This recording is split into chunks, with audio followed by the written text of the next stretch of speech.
Satoshi dan kawan-kawan sedang melakukan perjalanan melintasi gurun. Satoshi menanyakan berapa lama waktu yang dibutuhkan untuk bisa sampai ke kota, dan apakah ada kota di dekat sini. Kenji bilang ini akan memakan waktu selama 3 hari, dan mereka bisa mencapai kota terdekat pada keesokan paginya. Mendengar ini, Satoshi dan Kasumi menjadi kesal, tersungkur jatuh kecapean, menyadari bahwa mereka sudah lama tidak berjalan kaki, karena sering menggunakan lapras untuk melintasi pulau demi pulau. Seketika mereka melihat cuacanya yang berubah menjadi mendung, dan segera berlari mencari perlindungan dari badai. Di tengah perjalanan, Kasumi terjatuh, sehingga teman-temannya segera membawanya ke balik batu untuk berlindung. Saat petir menyambar, Satoshi dan kawan-kawan melihat sekelompok Magnemite, yang sedang mengumpulkan listrik. Nampaknya Pokemon itulah yang menyebabkan cuaca menjadi seperti ini. Tak lama kemudian, Jolteon menampakkan dirinya, yang diikuti dengan munculnya seorang pria. Pria itu menyuruh mereka naik kereta, jadi mereka pun naik ke atasnya, sementara Magnemite masih terus menghantarkan listrik.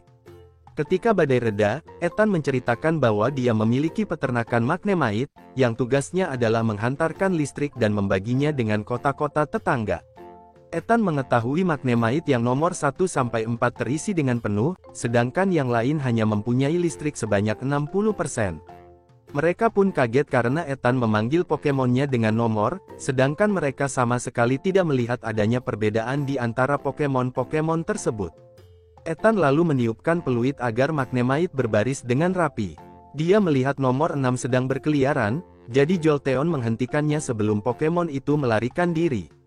Ethan mengatakan Magnemite ini selalu pergi ke suatu tempat, dan menyebabkan banyak masalah.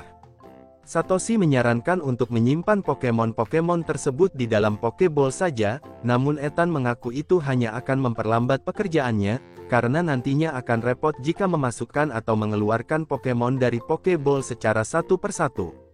Dan Ethan pun tahu bahwa Magnemite lebih baik berada di alam liar ketimbang berada di dalam Pokeball. Pikachu dan Togepi kemudian menghampiri sekelompok Magnemite itu, yang nampaknya sangat tertarik dengan Pikachu yang penuh dengan energi listrik.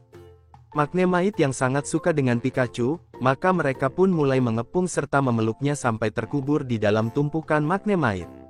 Melihat Pokemonnya dalam keadaan bahaya, Satoshi bergerak untuk menyelamatkan Pikachu, hanya untuk disetrum oleh sekelompok Magnemite tersebut.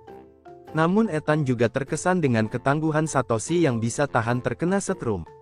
Satoshi memberitahukan bahwa mereka sedang dalam perjalanan menuju gym berikutnya, yang kebetulan Ethan juga sedang satu arah menuju ke sana. Ethan lalu membiarkan Satoshi mengendalikan Tauros, yang merasa terganggu dengan tindakannya itu. Tapi untungnya Satoshi berhasil mengendalikan mereka. Ketika badai petir terjadi, Ethan menyuruh Magnemite untuk mengisi energinya sampai penuh. Setelah badai reda, mereka semua beristirahat, sementara tim Rocket mengawasi dan berencana untuk menangkap Magnemite yang akan memberikan cadangan listrik bagi mereka. Sesaat kemudian, petugas Junsa menghubungi Ethan, melaporkan bahwa kota mereka kehabisan pasokan listrik. Ini menyebabkan Pokemon Center tidak bisa berjalan sebagaimana mestinya, dan mereka kesulitan menyembuhkan Pokemon-Pokemon yang terluka.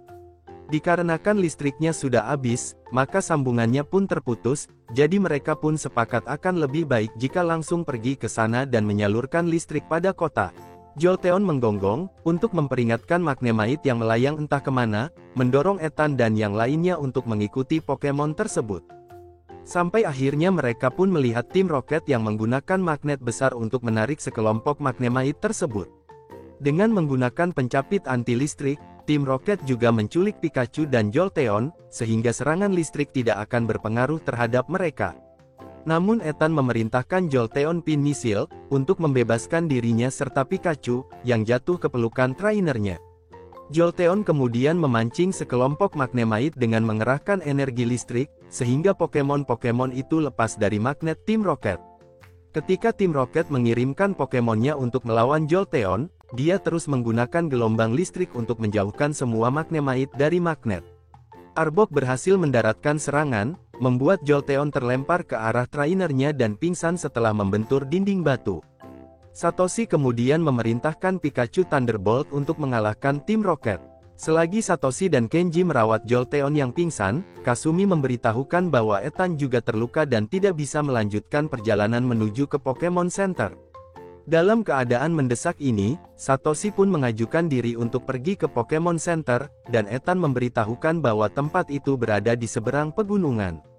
Saat dalam perjalanan menuju ke sana, Magnemite tiba-tiba menghilang dari pandangannya. Satoshi berusaha mengumpulkannya lagi, dan dengan bantuan Pikachu, Magnemite pun bisa dikumpulkan. Tapi mereka masih kekurangan satu Magnemite lagi, yang ternyata sedang mengarah ke tim Rocket yang memancingnya dengan energi listrik. Satoshi berhasil mengamankan Pokemon itu dan berlari menuju ke tempat semula. Namun tim Rocket yang membuntutinya, akhirnya berhasil menangkap Magnemite yang tersisa. Pikachu berusaha menyalurkan energinya lagi, tapi membuatnya kehabisan tenaga. Ketika Satoshi dan tim Rocket masih memperebutkan Magnemite, Magnemite nomor 6 ikut serta dalam pertarungan itu, menyebabkan energi listrik berpindah ke tubuhnya, sehingga Pokemon itu akhirnya berevolusi menjadi Magneton. Magnemite lainnya berbagi listrik kepada Pikachu, yang membuat energinya terisi dengan penuh. Tim Rocket berusaha mengumpulkan energi listrik lagi, tapi benda itu terbakar karena terlalu sering digosok-gosok.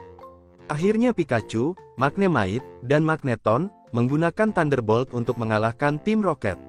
Singkat cerita, Satoshi pun sampai di kota, dan berhasil menyalurkan energi listrik untuk menghidupkan kota tersebut seperti sedia kala. Keesokan harinya, Ethan meminta Satoshi untuk bergabung dengan pekerjaannya.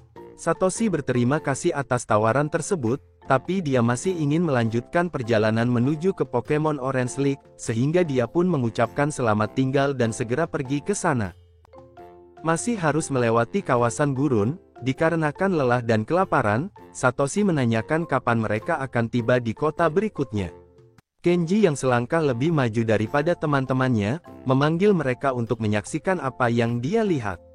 Akhirnya mereka pun sebentar lagi akan sampai di kota Tropitopolis, kota terbesar di Pulau Mandarin Selatan.